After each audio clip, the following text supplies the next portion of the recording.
It's time for Fridays in the Field on the Rural Radio Network. I'm Clay Patton.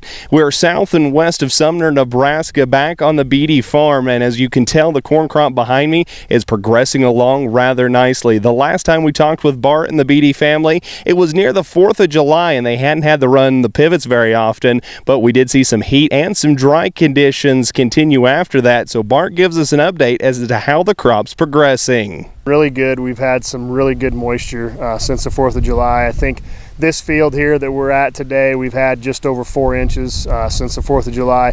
We have ran the pivot. I think it's been around 3 times now, which normally this time of year we'd probably be triple that for this time of year. But so the rains have been good. Pollination, we came through really well. It wasn't too hot. We didn't have any extreme temperatures or anything. And so, looking at the ears that we've looked at today, and the pollination went real well, and it looks to be like it's going to be a really good crop. With the way this corn crop has progressed, it's looking like there isn't too much on the horizon left for it, but Bart says there's always things to be watching for. Clay, I think that the crop is on task to do really well. I mean, we came through the pollination, like I said, with just great pollination, and we've had adequate moisture, and the disease pressure hasn't been there. We're not seeing much, if any, gray leaf spot. We haven't seen any rust, even with the high humidities we've had, so that's been a blessing. There was a little bit of western bean in the area, but not to the threshold levels that we needed to treat. We saw a couple of the ears we pulled today, maybe had a little bit of damage in the end, but nothing that would be significant. So at this point, if we can finish up really strong here in the next few weeks, we're looking at maybe one more irrigation if we do not receive any rain. But the way this year's been, every time we put a circle on, we end up getting rain right after it. So I think we're on task to have a really good crop here at this field.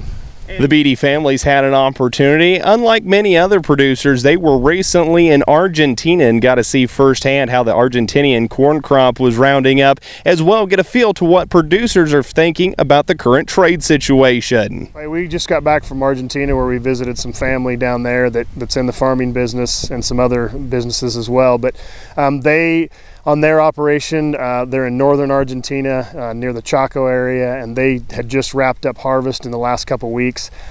Specifically in that area, they had some record yields, both in soybeans and corn, which I know Argentina, all we heard about was drought. And in some of their cattle ranching regions south of there, probably 250, 300 kilometers south of that Chaco area, they did experience quite a bit of drought, and the crops in that area, which we looked at some of those, they were doing a little bit of harvesting, was really pretty sad and pretty poor area because of the drought.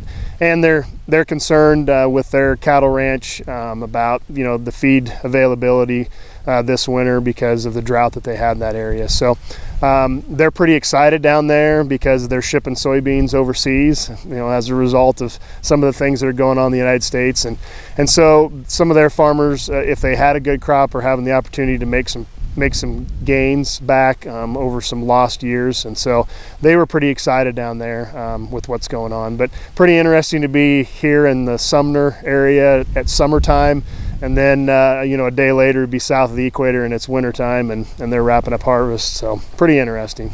And kind of there. The Beattie family farm is a multifaceted operation with not only row crops but beef and pork as well. Turbulent markets have made many producers nervous, but Bart is confident there's light at the end of the tunnel. It's not only the crops that are being affected, livestock as well, the beef and the pork production, which we're involved in, and pork's really taken, since you and I talked last, we've really taken off almost 30% of the price of pork since you and I last talked. And a lot of that's overproduction here in the United States, but also tensions with the NAFTA discussions that are going on with our trading partner in Mexico and Canada. And with Mexico specifically being huge consumers of pork, and with the overseas tariffs going on with China and just the tensions there. But it's been tough in the pork industry in the last 6 to 8 weeks, and it doesn't look real good for the fall, fourth quarter and first quarter of 19. But that that's kind of what we're dealing with right now here on our operation. Well, we're excited to continue to see this corn crop grow and mature, and we're excited once we get a little bit later on in the season to watch a combine roll through it. As Bart was saying, this is one of the best seasons that his family has seen, especially on this home quarter. Make sure you keep watching the Rural Radio Network for more Fridays in the Field.